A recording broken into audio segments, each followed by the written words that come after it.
Les podcasts sont faits pour être écoutés et non visionnés. C'est pour cette raison que vous ne me voyez pas et que l'enregistrement est fait en voix off.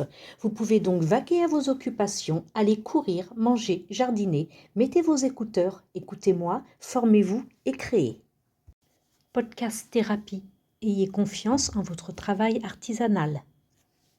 Partie 1. Comment fixer ses prix pour son travail artisanal. Fixer les prix pour l'artisanat peut être un défi, mais voici quelques conseils pour vous aider. Évaluez vos coûts.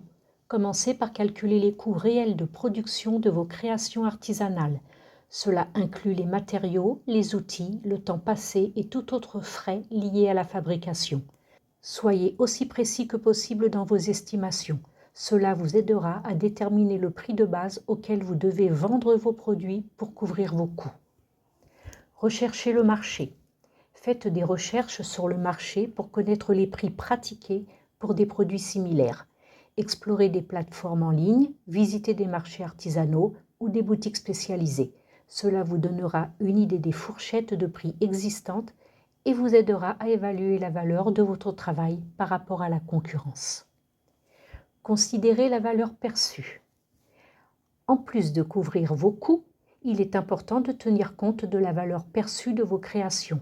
La valeur perçue est subjective et dépend de l'unicité, de la qualité, de l'esthétique et de l'histoire de vos produits. Si vous utilisez des matériaux haut de gamme ou des techniques spéciales, vous pouvez justifier un prix plus élevé en mettant en avant ces aspects. Établissez une gamme de prix. Offrez une gamme de prix pour vos créations. Cela vous permettra de cibler différents segments de marché et de répondre aux différents budgets des clients. Vous pouvez proposer des articles plus abordables pour attirer une clientèle plus large, ainsi que des pièces haut de gamme pour ceux prêts à investir davantage dans des produits uniques. Tenez compte de votre marché cible. Prenez en considération le profil démographique de vos clients potentiels et leur capacité financière. Par exemple, si vous ciblez un public haut de gamme, vous pourriez fixer des prix plus élevés pour refléter la valeur perçue et les attentes de ce marché. En revanche, si vous ciblez un public plus jeune ou des consommateurs à petit budget, vous devrez peut-être ajuster vos prix en conséquence. Tester et ajuster. Lorsque vous démarrez, il peut être judicieux de tester différents niveaux de prix pour voir comment le marché réagit. Commencez par un prix de base et observez les ventes et les retours des clients. Si vous trouvez qu'un produit se vend bien, vous pouvez envisager d'augmenter progressivement le prix. Soyez prêt à ajuster vos prix en fonction des retours d'expérience. Soyez transparent.